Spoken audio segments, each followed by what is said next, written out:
الحمد لله رب العالمين والصلاة والسلام على سيدنا وحبيبنا محمد وعلى آله وأصحابه أجمعين.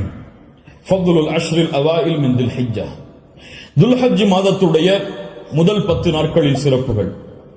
கண்ணியத்துக்குரியவர்களே, அல்லாஹ் ரப்புல் ஆலமீன் இந்த சமூகத்திற்கு செய்த மிகப்பெரிய அருள் என்னவென்றால், அல்லாஹ் ரப்புல் ஆலமீன் நன்மையான மாதங்களையும் நன்மையான நாட்களையும் நன்மைகளை அதிகப்படுத்தி தரக்கூடிய விஷயங்களையும் தீமைகளை அழிக்கக்கூடிய காரியங்களையும் அல்லாஹ் இந்த சமூகத்துடைய வாழ்நாளை அல்லாஹ் சுருக்கி இருந்தாலும் அந்த வாழ்நாளுக்குள் அல்லாஹ் அதிகப்படுத்தி தருகின்றான்.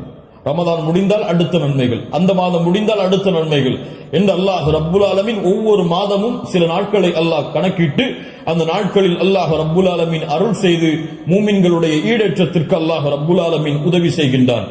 கண்ணியத்துக்குரியவர்களே, அந்த அடிப்படையில் ரமதானுடைய மாதத்திற்கு பிறகு அல்லாஹ்விடத்திலே மிக கண்ணியமான, அல்லாஹ்விடத்திலே மிக சிறப்பு பெற்ற நாட்களை இன்ஷா அல்லாஹ் நாம் அடையப் போகின்றோம். அந்த நாட்கள் தான் துல்ஹஜ் மாதத்துடைய முதல் 10 நாட்கள். அல்லாஹ் ரப்புல் ஆலமீன் அவனுடைய புத்தகம் அல் குர்ஆனிலே சூரா ஹஜ்ஜுடைய 28வது வசனத்திலே ஹஜ்ஜை பற்றி இப்ராஹிம் அலைஹிஸ்ஸலாம் அவர்களை அறிவிக்க சொல்லுகின்றான். அப்போது அல்லாஹ் ரப்புல் ஆலமீன் ஹஜ்ஜுக்கு வருபவர்கள் செய்யக்கூடிய காரியத்தை பற்றி சொல்லும் பொழுது கணக்கிடப்பட்ட அந்த நாட்களில் அவர்கள் அல்லாஹ்வை புகழ்வார்கள். இமாம் இப்னு அப்பாஸ் ரலியல்லாஹு அன்ஹுமா கணக்கிடப்பட்ட நாட்களில் அல்லாஹ்வை புகழ்வார்கள் என்று அல்லாஹ் கூறுகிறானே, அந்த கணக்கிடப்பட்ட நாட்கள் எதுவென்றால் ஐயாமுல் அஷ்ர் அல்-அவாயில் மின் துல் ஹிஜ்ஜா, துல்ஹஜ் மாதத்துடைய முதல் 10 நாளைத்தான் அல்லாஹ் இங்கே குறிப்பிடுகிறான் என்று இப்னு அப்பாஸ் ரலியல்லாஹு அன்ஹுமா அவர்கள் சொன்னார்கள். அல்லாஹ் ரப்புல் ஆலமீன் சூரத்துல் ஃபஜ்ரை ஆரம்பம் செய்கிறார். வல் ஃபஜ்ர் வலயாலின் அஷ்ர். அந்த 10 நாட்கள் என்று அல்லாஹ் ரப்புல் ஆலமீன் சத்தியம் செய்கிறானே, அது என்னவென்று முஃபஸ்ஸிர்கள் எல்லோரும் விளக்கம் சொல்லும் பொழுது அந்த நாள் துல்ஹஜ் மாதத்துடைய முதல் 10 நாள் என்று பெரும்பான்மையான அறிஞர்கள் விளக்கம் சொல்கிறார்கள். இந்த துல்ஹஜ் மாதத்துடைய முதல் 10 நாளுடைய சிறப்பை புரிவதற்கு அல்லாஹ்வுடைய தூதருடைய இந்த ஒரு ஹதீஸை அறிந்தாலே போதும், எமக்கு அது போதுமானது. புகாரி ரஹிமஹுல்லாஹ், அபூ தாவூத், திர்மிதி போன்ற கிரந்தங்கள் எல்லாம் பதிவு செய்யப்படுகிறது. இப்னு அப்பாஸ் ரலியல்லாஹு அன்ஹு அவர்கள் கூறுவதாக, அல்லாஹ்வுடைய தூதர் ஸல்லல்லாஹு அலைஹி வஸல்லம் சொன்னார்கள், மா மின் அய்யாமின் அல் அமலு ஸாலிஹு ஃபீஹா அஹப்பு இலல்லாஹ் மின் ஹாதிஹில் அய்யாம், யானி அய்யாமுல் அஷ்ர். அல்லாஹு அக்பர். அல்லாஹ்விடத்திலே நல்ல அமல்கள் செய்வதற்கு மிக விருப்பமான நாட்கள் இந்த ஐயாமுல் அஷ்ர், துல்ஹஜ் மாதத்துடைய முதல் 10 நாட்களை போன்று வேறு எந்த நாளும் கிடையாது. ரமதானுடைய இறுதி இரவுகள் அல்லாஹ்விடத்திலே மிக உயர்ந்தது. அல்லாஹ்விடத்திலே மிக உயர்ந்த 10 நாட்கள் துல்ஹஜ் மாதத்துடைய 10 நாட்கள் தான். ரமதானுடைய இறுதி 10 இரவுகள் அல்லாஹ்விடத்திலே மிக உயர்ந்த அந்தஸ்துடையது. அதைவிட ரமதானுடைய மாதத்திற்கு பிறகு துல்ஹஜ் மாதத்துடைய முதல் 10 நாட்கள் அல்லாஹ்விடத்திலே மிக உயர்ந்தது. இந்த ஹதீஸை சொன்னவுடன் சஹாபாக்கள் கேட்டார்கள், வலல் ஜிஹாது ஃபீ சபீலில்லாஹ், அல்லாஹ்வுடைய பாதையில் போராடுவதை விடவும் இந்த நாளிலே செய்யக்கூடிய அமல்கள் மிக உயர்ந்ததா? அல்லாஹ்வுடைய தூதர் ஸல்லல்லாஹு அலைஹி வஸல்லம் சொன்னார்கள், ஆம், வலல் ஜிஹாது ஃபீ சபீலில்லாஹ், அல்லாஹ்வுடைய பாதையில் போராடுவதை விடவும் இந்த நாளுடைய சிறப்பு மிக உயர்ந்தது. ஆனால் இல்லா ரஜுலுன் خرج بنفسه وماله فلم يرجع من ذلك بشيء, 2 அமல்களை தவிர அல்லாஹ்வுடைய பாதையில் ஒருவன் போராடுகிறான், அந்த போராட்டத்தில் தன்னுடைய செல்வம் அனைத்தையும் அழிக்கிறான், தன்னையும் அழித்துக் கொள்கிறான், இந்த 2 அமல்களை தவிர. இந்த 2 அமல்களுக்கு எதுவும் ஈடாகாது. இந்த 2ஐ தவிர மற்ற இருக்கக்கூடிய அனைத்து அமல்களை விடவும் இந்த துல்ஹஜ் மாதத்துடைய முதல் 10 செய்யக்கூடிய அமல்களுடைய அந்தஸ்து உயர்ந்தது என்று அல்லாஹ்வுடைய தூதர் முஹம்மது ரசூலுல்லாஹ் ஸல்லல்லாஹு அலைஹி வஸல்லம் சொன்னார்கள். ஏன் இமாம் ஹாஃபிஸ் இப்னு ஹஜர் அல் அஸ்கலானி ரஹிமஹுல்லாஹ் அவர்கள் சொன்னார்கள், ஏன் இந்த 10 நாட்கள் சிறந்தது? அல்லாஹ் ரப்புல் ஆலமீன் அமல்களுடைய தாய்களை எல்லாம் இந்த நாட்களில் வைத்திருக்கிறான். வேறு எந்த நாட்களிலும் செய்ய முடியாத அமல்களை அல்லாஹ் இந்த நாளிலே வைத்திருக்கிறான். ஏன்? இந்த நாளில், இந்த 10 நாட்களில் அல்லாஹ்வை தொழலாம், இந்த 10 நாட்களில் அல்லாஹ்விற்கு நோன்பு இருக்கலாம், இந்த 10 நாட்களில் சதகா செய்யலாம், இந்த 10 நாளில் அல்லாஹ்விற்கு அறுத்து பலியிடலாம், இந்த 10 நாளில் வேறு எந்த நாளிலும் செய்ய முடியாத ஹஜ்ஜை நிறைவேற்றலாம். எல்லா அமல்களும் ஒன்று சேரக்கூடிய நாட்களாக இந்த 10 நாட்கள் இருப்பதால் அல்லாஹ்விடத்திலே அல்லாஹ்வுடைய கணக்கீட்டுடைய நாட்களில் இந்த நாட்களை போன்ற அந்தஸ்துடைய நாட்கள் கிடையாது என்று இமாம் ஹாஃபிஸ் இப்னு ஹஜர் அஸ்கலானி ரஹிமஹுல்லாஹ் அவர்கள் சொன்னார்கள். இந்த நாட்களில் நோன்பு வைக்கலாமா? இதில் வரக்கூடிய 10 நாளில் 10வது நாள் நோன்பு வைப்பது ஹராம். ஏன்? ஈதுடைய நாள்.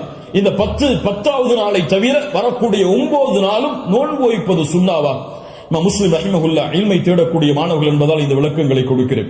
முஸ்லிம் ரஹிமஹுல்லா அவர்கள் சொன்னார்கள், ஆயிஷா ரலியல்லாஹு அன்ஹா அவர்கள் கூறுவதாக, மா ரஅய்து ரசூலுல்லாஹி ஸல்லல்லாஹு அலைஹி வஸல்லம் ஸாயிமன் ஃபில் அஷ்ர் கத்து.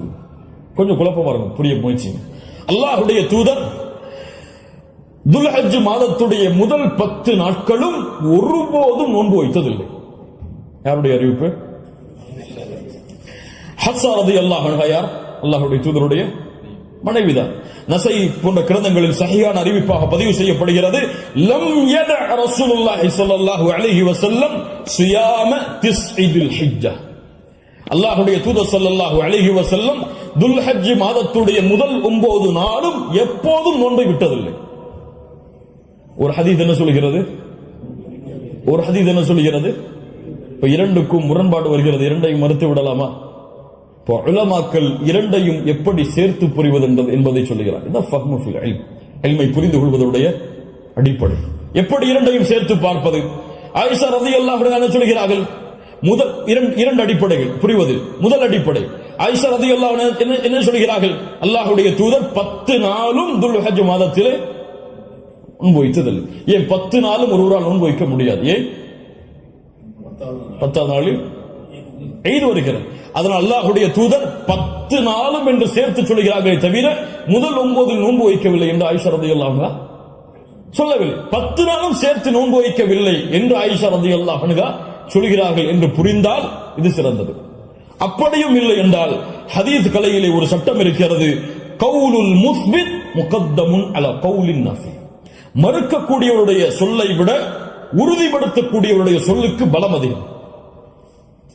மறுப்பவர் மறதியில் மறுக்கலாம், ஆனால் உறுதிப்படுத்துபவர் மறதியிலோ அல்லது இட்டுக்கட்டப்பட்ட நிலையிலோ உறுதிப்படுத்த மாட்டார்.